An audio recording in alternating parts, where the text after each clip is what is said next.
మరికొద్ది రోజుల్లో ఐపీఎల్ 2026 ప్రారంభం కానుంది. ఈసారి ఐపీఎల్లో ఎస్ఆర్హెచ్ పైన భారీ అంచనాలు ఉన్నాయి. టీ20 ప్రపంచ కప్లో దుమ్ము లేపిన బ్యాటర్లు ఈ టీంలో ఉండడంతో కొత్త లెక్కలు మొదలయ్యాయి. అదే సమయంలో సన్ రైజర్స్ హైదరాబాద్ జట్టులో కీలక మార్పులు చోటు చేసుకున్నాయి. కెప్టెన్ ఎవరనే విషయంపై అనిశ్చితి కొనసాగుతుంది.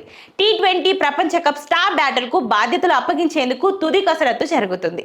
ఇప్పటి వరకు ఆ బాధ్యతలు చేపట్టిన ప్యాట్ కమిన్స్ గాయం కారణంగా ఆటకు దూరంగా ఉన్న సంగతి తెలిసిందే.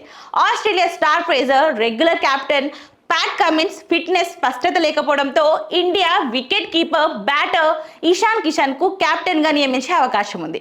కమిన్స్ అందుబాటులో లేని పక్షంలో జట్టు నడిపించే బాధ్యతలు ఇషాన్ కిషన్ కు అప్పగించాలని ఎస్ఆర్హెచ్ యాజమాన్యం భావిస్తుంది.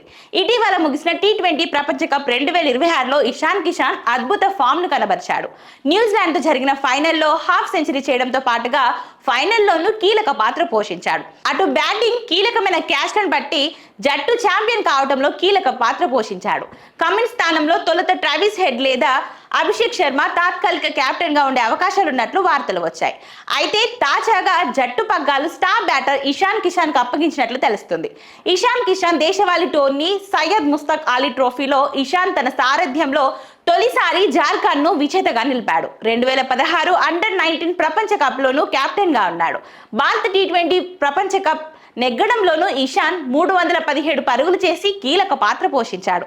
కాగా అతడిని ఎస్ఆర్హెచ్ 2025 మెగా వేలంలో 11.25 కోట్లకు దక్కించుకుంది. మరోవైపు అభిషేక్ శర్మ కూడా 2016 అండర్-19 ఆసియా కప్ లో ఇండియాకు కెప్టెన్ గా చేశాడు. దీంతో కెప్టెన్ ఖరారుపై ఎస్ఆర్హెచ్ యాజమాన్యం అధికారికంగా నిర్ణయం ప్రకటించాల్సి ఉంది.